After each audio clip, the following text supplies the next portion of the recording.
الحمد لله رب العالمين والعاقبة للمتقين ولا عدوان إلا على الظالمين وأشهد أن لا إله إلا الله ولي الصالحين وأشهد أن محمدا عبده ورسوله الداعي إلى رضوانه إلى يوم الدين. أما بعد فأوصيكم إخواني ونفسي بتقوى الله. Ndugu zangu Waislamu, nausia tena kama ninavyohusia nafsi yangu kumcha Allah subhanahu wa ta'ala. Ndugu zangu Waislamu, Allah subhanahu wa ta'ala mbali ya kuweka fadhila nyingi sana katika sala, akaonesha utukufu wake na khairi zinazopatikana katika sala. Pia hakuacha kuonesha adhabu kali watakazokuja kuzipata wale wanaoacha sala. Kwa kuwa sala ni jambo tukufu na lina malipo makubwa, basi kadhalika kwa wale watakaoacha sala watapata adhabu kubwa sana. Allah subhanahu wa ta'ala anasema katika suratu Maryam, fakhalafa min ba'dihim khalfun. Kuna watu wema walitajwa, kisha Allah akasema fakhalafa min ba'dihim khalfun katika aya ya 59. Wale watu wema anasema wakaacha vizazi nyuma yao, adha'u salah. Hivi vizazi vilivyoachwa hivi vilikosa malezi yaliokuwa bora. Adha'u salata, wakapotosha, wakaacha, wakaizembea, wakaipoteza sala. Wattaba'u shahawat, na wakafuata matamanio ya nafsi. Wafasiri wa Qur'ani wanasema adha'u sala, wameipoteza sala. Kivipi? Wakasema wameipoteza sala, wana sala ya dhuhuri wanaisali wakati wa alasiri, sala ya alasiri wanaisali baada ya kuzama jua. Yani wanatoa sala moja kuitoa katika wakati wake na kuisali wakati wa sala nyingine. Au wengine wakasema wanaipotosha sala ya kwamba hawaitekelezei haki zake inavyotakiwa. Mtu anasali lakini haijui hiyo sala yenyewe hata ilivyokaa haijui. Yeye anajua kusoma suratul Fatiha na kuinama na kuinuka, lakini hajui nguzo, hajui sharti, hajui chochote. Hawa wameizembea sala. Seuze yule ambaye atakayekuwa ameiacha kabisa sala haisali. Au mwingine akawa sala yake anasali Ramadhani mpaka Ramadhani, mwingine Ijumaa mpaka Ijumaa. Hawa wote wanaingia katika aya hii, adha'u salah, wameizembea sala. Wattaba'u shahawa, wakafuata matamanio ya nafsi zao, wakawa wanafanya maasi ya aina tofauti kwa sababu ya kufuata shahwa za nafsi zao. Jaza yao nini watu hawa? Allah anasema fasawfa yalqawna ghayya, watakwenda kukutana na adhabu kali. Allah kaita ghayy. Sikiliza turjumani al-Qur'an, mfasiri wa Qur'ani Abdullah ibn Abbas anafasiri nini kuhusiana na ghayy. Kiingia katika tafsiri ya Sheikh Abdullah Saleh Al-Farsi anakuambia adhabu kali, kwa sababu ni tafsiri fupi, si tafsiri ya kuchambua sana. Lakini sikiliza kwa masahaba wanasemaje nini ghayy. Abdullah ibn Abbas anasema wadin fi jahannam au wadun fi jahannam. Ghayy ni bonde katika moto wa jahannam. Wa inna awdiyata jahannam la tasta'idhu min harrihi. Jahannam kuna mabonde na milima, na si bonde moja, ni mabonde mengi na kila bonde lina watu wake maalum wa kuwekwa.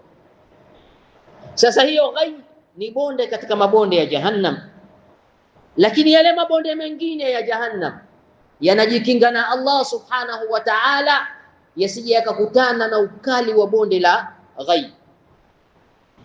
Wewe unafikiria lina ukali gani hilo? Ikiwa moto mwenzake unaogopa kwenda kukutana na moto wa ghayy, ambayo huo ataenda kuingizwa mtu ambaye ameacha kusali au kaizembea kwa njia moja au nyingine.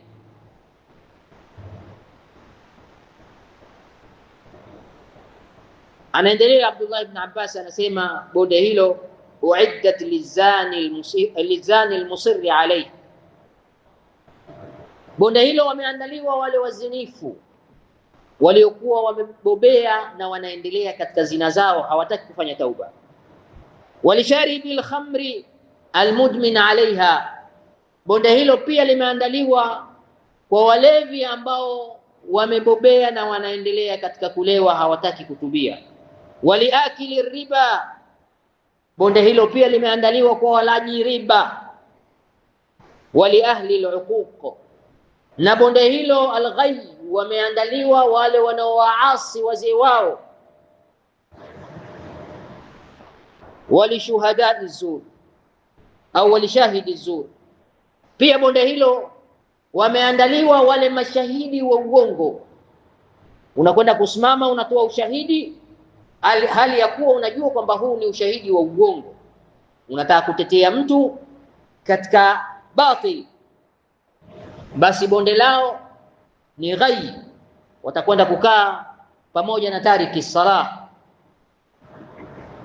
Pia Ata rahimahullah anasema alghayy, hiyo alghayy anasema wadun fi jahannam yasilu qayhan wa dama. Yeye anasema hilo ni bonde la jahannam ambalo ile usaha wa wale wanaochomwa pale motoni na damu zao zinazochiririka basi huteremkia na kuchiririkia katika bonde hilo. Mbali ya adhabu yake kubwa na uchafu wa watu waovu wanaochomwa unamiminikia huko. Hakuna shaka yoyote asiyesali jaza yake ni moto. Allah subhanahu wa ta'ala katika suratul Muddathir aya ya 42 anaeleza habari za akhira. Watu wa motoni wanaulizwa, watu wa motoni, ma salakakum fi saqar, ni kitu gani kilichokupelekeeni mkaingia katika saqar, moto wa jahannam? Sikiliza jawabu yao. Watu wa motoni wanakiri sababu iliyowapelekea kule motoni. La kwanza, wametaja sababu kama 4, lakini la kwanza kabisa bila shaka itatajwa ile sababu ambayo imepewa kipaumbele. Wakasema lam nakum minal musallin, sisi bwana, sababu ya kuingia motoni tulikuwa hatusali. Sababu ya kwanza. Ya pili, walam nakun nut'imul miskin, tulikuwa hatuwalishi maskini. La tatu, wa kunna nakhudu ma'al khaidin, ilikuwa sisi tunakwenda tukizama katika maasi pamoja na wale watendao maasi. La nne, wa kunna nukadhibu biyaumiddin, sisi tulikuwa hatuamini, tunakadhibisha siku hii ya malipo, hatuiamini kabisa kama ipo. Wapo wengi watu wasokuwa waislamu na wako walikuwa waislamu. Ukimwona mtu hasali, huyo anaikadhibisha siku ya malipo. Ukimwona mtu hafungi, huyo anakadhibisha siku ya malipo. Ukimwona mtu kaacha wajibu wowote katika wajibu za Kiislamu, hata kusoma dini yake ni wajibu, akiacha huyo tambua anakadhibisha dini.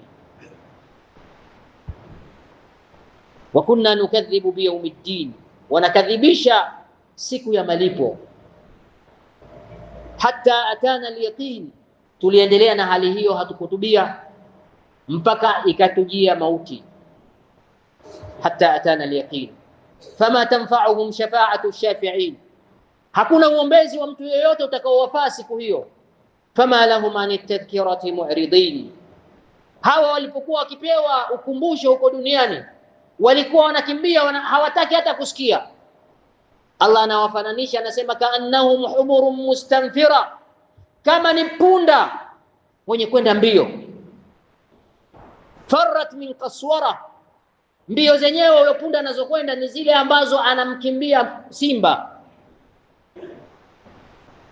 Hii ndio hali ya watu wa motoni na watu wanaoacha kusali na wanaoizembea wakaipotosha sala yao. Ndugu zangu Waislamu, nimeamua maksudi kutoa maudhui hii ya sala katika Ijumaa hii ya pili ya Ramadhani, kwa sababu wako watu baada ya kupita Ramadhani kwa nusu tu tayari washachoka kusali, na hiyo kufunga pengine wanafunga kwa kuwa tena hawana budi. Misikiti ilikuwa imeanza kujaa. Nimezoea siku ya muamko wa saumu ya kwanza, msikiti wetu huu salatul fajr mara nyingi ni safu moja na watu kama 6, 5, 4 na mfano wake. Safu yetu moja kama watu 37, 38. Yani watu tunaosali alfajiri humu yani kwa wingi ni watu 40, 42. Tukifika 45 siku hiyo mashaallah. Lakini kawaida saumu ya kwanza, alfajiri ya kwanza, tunasali zaidi ya safu 2.5, kwamba watu wameamka na ile chaji ya saumu ile. Kila siku zinapokwenda beti inaelekea kuwa low, inashuka power yake, chaji yake inapungua. Sasa nimeona ni wawahi mapema kabla hizo betri hazijawa low, mimi na chaji tena angalau ziwe full, na Allah ajalie full hii isishuke tena. Semeni amin. Isishuke tena, kwa sababu ikishuka utakula hasara. Utakwenda siku ya kiyama ukimurika hakuna kinachowaka, kwa sababu betri yako iko low. Watu wa ummati Muhammad sallallahu alaihi wasallam waliotekeleza ibada ya sala na nyinginezo, yauma yas'a baina aydihim wa arjulihim, itasamba yas'a nuruhum baina aydihim wa biaymanihim, nuru yao itasambaa mbele yao, kuliani kwao, kushotoni kwao, nyuma, mbele, watakuwa na nuru inang'ara. Nuru hii inahitaji hizi chaji. Ndugu zangu Waislamu, hizi si hadithi za alinacha. Haya ni maneno ya yule ambaye wama yantiqu anil hawa in huwa illa wahyun yuha, hatamki kwa matamanio yake isipokuwa ni wahi aliyoteremshiwa. Kama unaamini endelea kuamini, na kama unaamua kukanusha endelea kukanusha. Wasayalamu alladhina dhalamu ayya munqalabin yanqalibun, wale waliodhulumu watakuja kujua mwanguko gani wataangukia, kama kwa pua au kwa macho au kwa mdomo angukemea. Wakati huo ishawajia yaqini, na yaqini hii ni mauti. Hakuna tena rabbi laula akhartani ila ajalin qarib fa asaddaqa wa akun min as-salihin. Hakuna rabbi nicheleweshe kidogo nikatoe sadaka na niwe katika watu wema. Hii hakuna tena. Ukisema hiyo watakujibu malaika, hiya kalimatun huwa qailuha wa min waraihim barzakhun ila yaumi yub'athun. Hiyo ni kauli ambayo tumeizoea kuisikia kwa watu wanaotoka na roho, lakini tambua hapa sasa hivi mbele yako kuna barzakh ila yaumi yub'athun. Kuna maisha ambayo utaishi sasa hivi ambayo ndio yanaitwa maisha ya barzakh. Utayaishi kwa kipindi hichi tokea kufa kwako mpaka siku ya kufufuliwa, utaishi hapa, na maisha haya utaishi, utaanza kupata yale matunda uliyoyachuma duniani. Kama ulichuma matunda, ulipanda matunda machungu, utaanza kula uchungu wake hapo. Kama ulipanda hamdhala, utaanza kula hamdhala. Kama ulipanda miba, utaanza kujichoma hapo.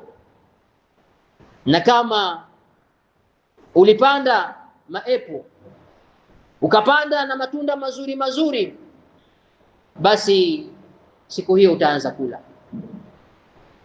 Qabrun imma rawdatun min riyadil janna wa imma hufarun min hufarin niran. Kaburi imma ni bustani katika mabustani ya peponi, au ni shimo katika mashimo ya motoni. Ndugu zangu Waislamu, hujui wala usijipe matumaini katika mambo ambayo yanawapotosha watu wengi. Tulul amal, matarajio marefu.